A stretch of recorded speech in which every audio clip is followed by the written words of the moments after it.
selama berkarir itu disuruh untuk melakukan pembesaran pada, kebayang nggak sih, dikarenakan ada rumor palsu sampai polisi turun tangan dikarenakan hal ini juga makin meresahkan. Film itu sangat melukai saya dan memberi saya citra sebagai seorang, pada awal dia sih nggak tahu gitu akan ada adegan yang seperti itu. Dia kira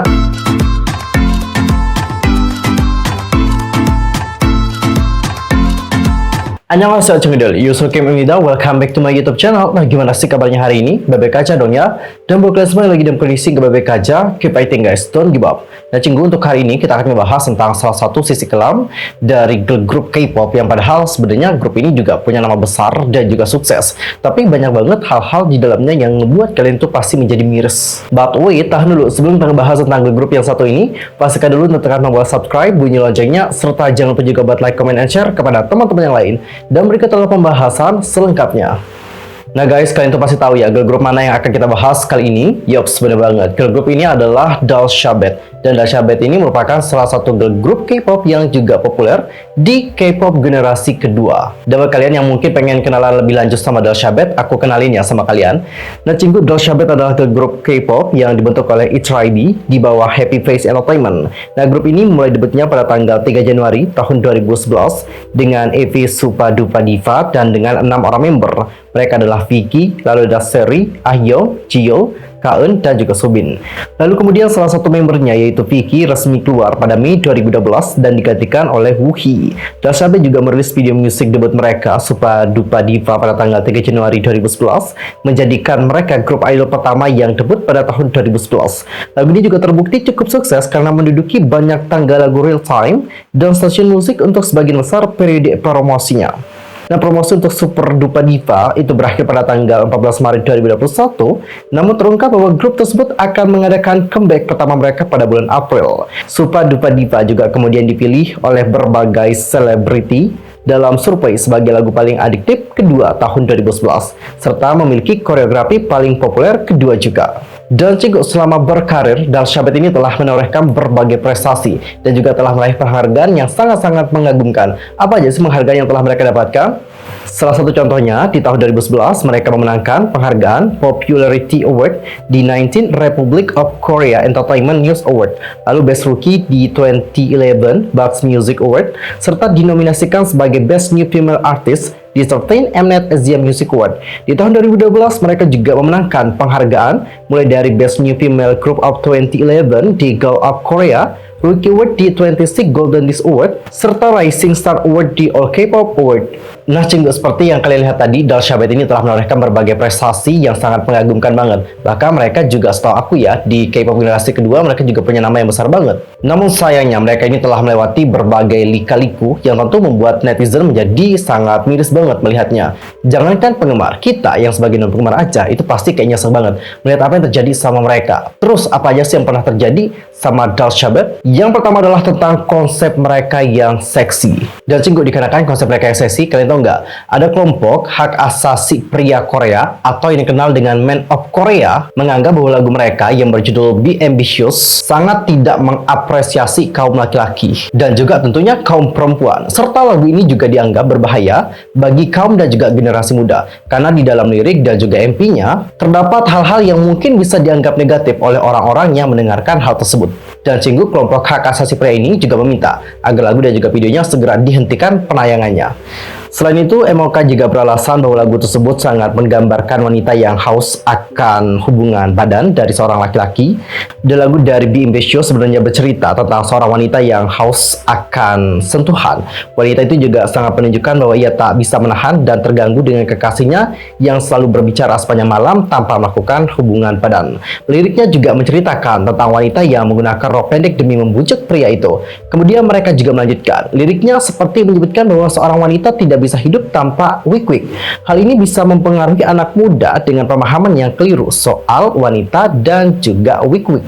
Hukum membatasi distribusi segala materi yang membahayakan anak muda. Kami juga mengajukan protes ini agar anak muda bisa tumbuh dewasa dengan cara yang sehat. Dan jujur aku sangat suka banget sama lagu Be Ambitious karena lagunya menurut aku kayak easy listening banget. Tapi setelah kita lihat liriknya emang sih agak ngajak traveling gitu loh. Apalagi kalau kalian lihat videonya. Kayak gitu deh. Maybe buat yang penasaran banget seperti apa lagu dan juga musik videonya, bisa searching di YouTube sekarang. Nanti kalian lihat sendiri deh gimana lagu dan juga musik videonya. Dan Cinggu selain itu salah satu membernya, yaitu Seri, dituduh secara terbuka melakukan tindakan ilegal. Jadi pada hari Selasa tanggal 28 Desember tahun 2020 yang lalu, ada YouTuber namanya adalah Jong Bae-woo mengkritik Seri Dalshabet karena terang-terangan melanggar hukum medis. YouTuber itu juga mengklaim dia sangat konyol karena Seri melakukannya secara terbuka dan juga berani. Dalam video itu, Seri terlihat duduk di samping seorang ahli bedah plastik di Seoul berbicara tentang prosedur tertentu. Jong Bae-woo mengambil tangkapan dari video tersebut dan membagikan konten percakapan antara Seri dan juga ahli bedah plastik. Seri memulai video dengan berkata, "Saya ingin memperkenalkan prosedur khusus kepada semua orang. Dokter, tolong perkenalkan." Kemudian dia terus menunjukkan dirinya mendapatkan prosedur tersebut dan mempromosikannya sebagai prosedur yang tidak menyakitkan. Namun, menurut pasal 56 Undang-Undang Medis, iklan yang menunjukkan aktivitas medis tertentu adalah ilegal. Selain itu, orang yang bukan dokter dilarang membuat konten iklan ataupun mengucapkan kalimat promosi tentang suatu perawatan medis seperti perawatan kulit, prosedur implan rambut, dan prosedur operasi plastik. Selain itu, di pasal 89 Undang-Undang Layanan Medis melarang iklan apapun yang dilakukan dalam bentuk individu yang merekomendasikan prosedur tertentu dan melarang tampilan individu yang menerima prosedur sebagai konten iklan. Pelanggaran dapat mengakibatkan hukuman penjara hingga 1 tahun atau denda hingga 10 juta Korea won, atau diperkirakan mencapai 128 juta rupiah. Berdasarkan aksinya itu, Jong Bae-woo mengklaim bahwa Seri jelas-jelas melanggar aturan tersebut dengan membuat konten yang jelas-jelas merupakan iklan untuk perlakuan tertentu. Saat kontroversi memuncak, Seri pun menghapus video tersebut dari saluran YouTube miliknya. Namun sudah terlambat, netizen membanjiri video lainnya dengan meninggalkan komentar kritik yang mengatakan, "Jika apa yang dikatakan Jong Bae-woo benar, aku akan sangat kecewa sama kamu." Dan Cinggu gak hanya tentang kontroversi tadi saja, Seri juga sebelumnya pernah mengatakan bahwa dia selama berkarir itu disuruh untuk melakukan pembesaran pada, maaf ya yang itu deh, gak usah disebut ya, udah tahu sendiri apa yang aku maksudkan. Jadi kurang lebih saat melakukan wawancara, Seri berkata kayak gini, aku bacain.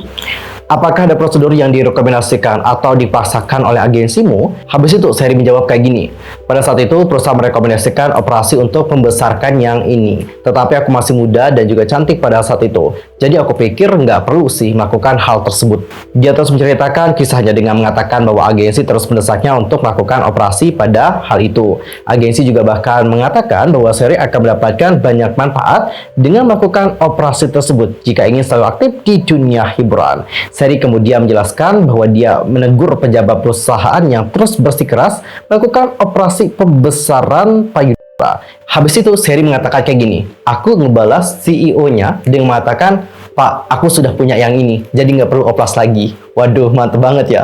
Dan tak hanya Yeri, ada juga Subin yang juga telah menceritakan apa yang terjadi dengan mereka selama promosi Dalshabet ketika mereka dan penggemar menderita karena laporan palsu. Dia kemudian menceritakan, "Berawal ketika kami melakukan couple dance dengan boy group di acara penghargaan akhir tahun. Saat itulah laporan palsu yang sangat parah mulai keluar tentang member yang melakukan tarian seksi. Ada sebuah laporan palsu keluar yang mengatakan bahwa di Idol Star Athletic Championship ada penggemar kami telah memperkaos, menampar dan juga bahkan menculik penggemar lain. Polisi bahkan datang ke tempat syuting. Saya pikir setelah itu kami tidak dapat menerima dukungan lagi." Meskipun telah dikonfirmasi setelah insiden bahwa itu adalah laporan palsu, itu tetap menjadi kenangan yang menyakitkan bagi para member dan juga penggemar mereka. Subin pun berkata, "Pada saat itu saya sangat kesal dan saya takut penggemar kami akan pergi." Dan Cinggu buat yang penasaran, boy group mana sih yang dimaksudkan? Jadi boy group yang dimaksudkan adalah B1A4. Jadi ada beberapa rumor yang menyebar di kalangan penggemar B1A4 yang disebut dengan Banas dan juga Dalshabet yang disebut dengan Darlings. Beratnya rumor tersebut sudah melewati batas hingga membuat polisi turun tangan dan juga menyelidiki kasus tersebut. Kebayang nggak sih dikarenakan ada rumor palsu sampai polisi turun tangan dikarenakan hal ini juga makin meresahkan. Jadi sebelumnya ada persaingan atau perdebatan antara fandom. Itu dapat ditelusuri kembali ke 2011 SBS Gayo Daejeon, di mana B1A4 dan Dalshabet berbagi panggung khusus. Tapi koreografinya meminta kontak tubuh di antara para member dan itu membuat para penggemar menjadi kesal. Dari kritik dan kebencian ini melahirkan desas-desus spekulatif. Dalam salah satu rumor tersebut, ada seorang Darlings dituduh menyerang secara fisik Banas. Sementara yang lain mengklaim bahwa Seri Dalshabet secara terang-terangan menolak seorang anggota B1A4 yang mengulurkan tangannya dengan ramah. Desas-desus hanya memburuk setelah Idol Star Athletic Championship berlangsung. Papan komunitas online dibanjiri penggemar yang memposting beberapa klaim yang menyatakan bahwa Darling telah menyerang panas dan bahkan diduga memperkaos dan menculik para penggemar lawan. Desas-desus menyebar seperti api yang menyebabkan polisi terlibat. Pejabat polisi pun mengungkapkan tidak ada gangguan atau kejahatan yang dilakukan selama Idol Star Athletic Championship. Tidak ada hal luar biasa yang terjadi. Juga tidak ada laporan tentang perilaku seperti itu. Dan pada akhirnya agensi Dalshabet dan B1 Airport telah mencapai kesepakatan untuk tidak membiarkan rumor ini mempengaruhi diri mereka sendiri atau bahkan hubungan mereka. Dan kalian sudah lihat betapa parahnya ya kalau penggemar itu sudah cemburu kayak gitu. Dan gak heran gitu kalau sekarang interaksi antara idol pria dan juga idol cewek itu pasti kayak jarang, karena ya lah penggemar itu kayak gimana, sedikit-dikit pasti cemburu, sedikit-sedikit langsung di-shiperin. Dan selain itu sebenarnya ada yang lebih parah banget ceritanya dari salah satu ex-member sebenarnya yang bernama Vicky. Kalian tahu nggak Cinggu apa yang terjadi sama Vicky? Jadi Cinggu, Vicky atau yang dikenal sebagai aktris Baek Da-eun mengaku bahwa dia ini telah tertipu dalam pembuatan film dewasa oleh agensinya sendiri. Tapi mohon dipahami ya, yang nipu si Vicky ini bukan Happy Face Entertainment gitu, karena dia juga sudah keluar dari Happy Face Entertainment. Nah, yang nipu dia ini adalah agensi aktingnya. Oke, bedain agensi akting sama agensinya yang dulu. Jadi bukan agensinya yang Dalshabet gitu, tapi agensi aktingnya. Berbicara mengenai Vicky, jadi dengan penampilannya di Varisis 2014, Vicky memenangkan penghargaan aktris pemula di Festival Film Sinema ke-34. Vicky dinilai berhasil dalam karir aktingnya, dan beberapa film dewasa lain yang dibintangi Vicky pun membuat penggemar menjadi khawatir. Dalam sebuah wawancara tahun 2015, Vicky menjelaskan bahwa dia bukan orang yang memilih film yang memicu penyebaran desas-desus bahwa Vicky telah berubah menjadi aktris erotis. Dia kemudian mengatakan, tidak ada orang yang mendukung saya di lokasi syuting. Situasi mendorong saya untuk akhirnya syuting adegan itu. Film itu sangat melukai saya dan memberi saya citra sebagai seorang aktris dewasa. Saya ingin mengklarifikasi setidaknya ini. Pada akhirnya Vicky pun melakukan 2 adegan wik-wik yang begitu ekstrim atas permintaan agensi. Vicky kemudian mengatakan, ketika saya tahu peran drama itu bohong, saya pergi ke agensi dengan marah. Satu-satunya umpan balik yang saya terima adalah, siapa sih yang menjanjikan hal seperti itu kepada kamu? Dan pada titik ini, saya menjadi yakin bahwa saya sedang digunakan. Dia kemudian mengatakan bahwa dia akan mengambil tindakan hukum terhadap agensi tersebut, yang ternyata agensinya adalah agensi yang ilegal. Dan terhadap berita ini tentu banyak netizen Korea yang juga prihatin dan juga sangat mendukung keputusan dari Vicky. Banyak netizen yang marah dan juga sangat mengecam agensi tersebut. Bayangin guys, ini seorang aktris ex-idol gitu ya kan, disuruh main film, dan main filmnya itu bukan film yang seperti biasanya gitu, tapi ini tuh udah film dewasa yang ada adegan wik-wiknya. Dan dia pada saat itu, setelah aku baca-baca ceritanya, orangnya sih bilang gitu, nanti yang kita tampilin punggung doang loh, ngerti nggak? Punggungnya doang gitu, tapi pas sudah selesai nih, ternyata bukan punggungnya doang ditampilin, tapi keseluruhannya, ngerti nggak? Pada awal dia sih nggak tahu gitu akan ada adegan yang seperti itu. Dia kira adegannya yang cuman kayak pura-pura, ngerti nggak? Kan ada tuh adegan yang pura-pura gitu, dan ada adegannya beneran. Nah malahnya si Vicky, adegannya itu ternyata beneran guys, sampai bagian tubuhnya juga ke-expose. Dan Cinggu, di tahun 2018, Vicky juga mengungkapkan rasa frustasinya tentang seorang sponsor yang terus mengiriminya tawaran, yuk mau nggak sih aku sponsorin kayak gitu. Dan pada akhirnya dia pun menyebarkan screenshotan dari sponsor yang memintanya untuk melakukan hal tersebut. Kurang lebih dalam screenshotan Instagramnya, si sponsor mengatakan kayak gini, halo, tolong hubungi aku jika kamu menginginkan sponsor untuk jangka panjang. Habis itu, Vicky atau Baek Da-eun mengatakan, tidak, berhenti mengirimiku ini ya. Aku bekerja keras dan melakukannya dengan baik sendiri. Dan dia juga memberikan hashtag, apakah kamu tahu siapa aku? Lalu apa yang terjadi dengan Dalshabet? Apakah mereka ini sudah disband atau tetap berpromosi? Seperti yang telah diungkapkan oleh salah satu membernya itu Subin, katanya sih dia dan rekan satu grupnya telah membicarakan kemungkinan comeback grup. Subin juga melanjutkan untuk mengklarifikasi bahwa meskipun dia dan 2 member Dalshabet lainnya telah meninggalkan Happy Face Entertainment di tahun 2017, grup tersebut belum bubar. Subin juga menyebutkan bahwa dia akan senang untuk tampil dengan rekan satu bandnya selama promosi mendatang, membenarkan bahwa ikatan grup masih kuat seperti sebelumnya. Dan setelah meninggalkan Happy Face Entertainment dengan sesama member Dalshabet, yaitu Seri dan Ah-young pada Desember 2017, Subin melanjutkan untuk menandatangani kontrak bersama dengan Ki-is pada Februari tahun 2019 yang lalu.